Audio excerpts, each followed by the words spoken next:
Developing tonight as the campaign battle between Donald Trump and Hillary Clinton continues to dominate the daily news cycle, President Obama finds himself enjoying his highest approval ratings in years. That's despite a growing list of issues facing some of his administration's most significant policies. First, his signature law, Obamacare, seeing premiums rising sharply and some of the country's biggest insurers threatening to back out. Plus, a shocking new report suggesting his administration gave secret exemptions to the nuclear deal with Iran. And today's disappointing jobs reports, with just 151,000 jobs added, down 45% from last month, coming on the heels of a sluggish GDP report. All this begging the question, should Donald Trump be doing more to portray Hillary Clinton as nothing more than a third Obama term? Joining me now, syndicated columnist and Fox News contributor Charles Krauthammer. Great to see you tonight, Doctor. Good to be here. Okay, so, obviously this is always something that you can use in the campaign, the fact that your opponent, tying them to the current administration if they're from the same party, but she was actually part of the administration. Is Trump missing a golden opportunity here? Well, I'm not sure how golden it is, and the reason is that Obama's own numbers are quite high for someone in the 8th year of his term. It's over 50%, which is pretty unusual. And I think one of the reasons is that he's out of sight. Now, just take, for example, health care, which, of course, extremely unpopular, always has been. Well, in the years when he was delivering 37, 38, we lost the track of how many speeches, national addresses on the subject, he was completely associated with it. Well, he hasn't spoken about it for years. In fact, he hasn't sort of been seen for about 6 months or so, because, as you said, the scene, the media coverage has all been about the campaign. It's as if the country's been run on autopilot. So the blame attached to the policies is far less than it would be otherwise. Now, this is generally true at the end of 2 terms, but this is all the more true because it's been an unusually, let's say, unusual campaign with a lot of entertainment value, and Obama has sort of faded. So as he fades, his numbers go up, out of sight, out of mind. It doesn't pay as much to go after him. You want to go after her, and that's been Trump's strategy. Well, and when you think about the fact that she was a member of his team as Secretary of State, and she has been critical of some things that have turned into foreign policy sort of disaster, saying she would have handled them differently. But it seems like Trump has done some connecting her to, obviously the Russian reset, which didn't go quite as smoothly as planned, right. Problems in the Middle East. I mean, does he need to focus on her as an extension of the foreign policy from this administration?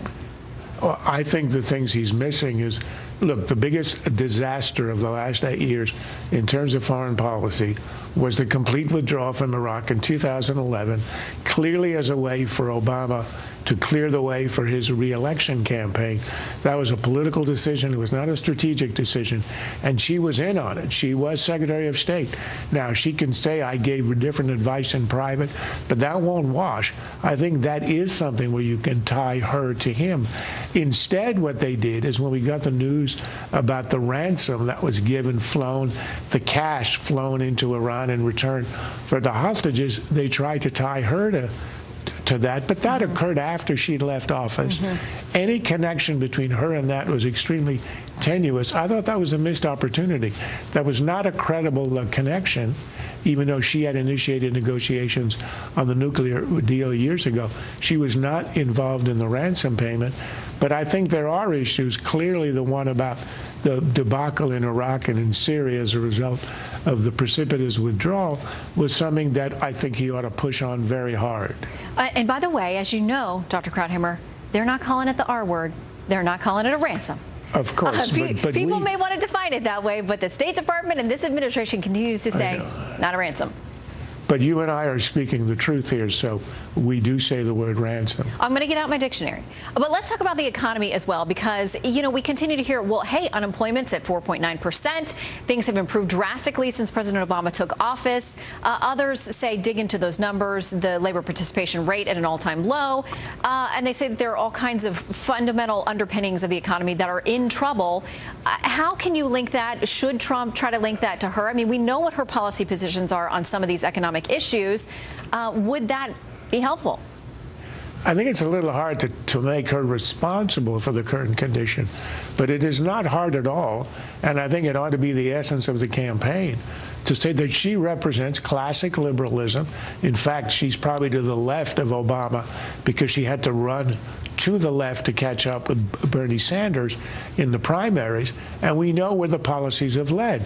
You know, we have now gone 8 years. This is the only time in American history we've gone through a presidential term without a single year of growth at 3%. This is unprecedented. And I think what you do is you say she represents the democratic idea, the democratic establishment, and the traditional, old, completely obsolete and anachronistic democratic economic plans that go back to the New Deal. It worked in the mid-20th century. It doesn't work now. And do you want to elect that? So I don't think you do this by making the economic argument in terms of blame. What you do is in terms of the future, not the past. This is what the past has brought you, and that's the future she promises you. All right. Well, we'll see if the Trump campaign is listening to the Kelly File tonight and I'm taking not sure they listen to me.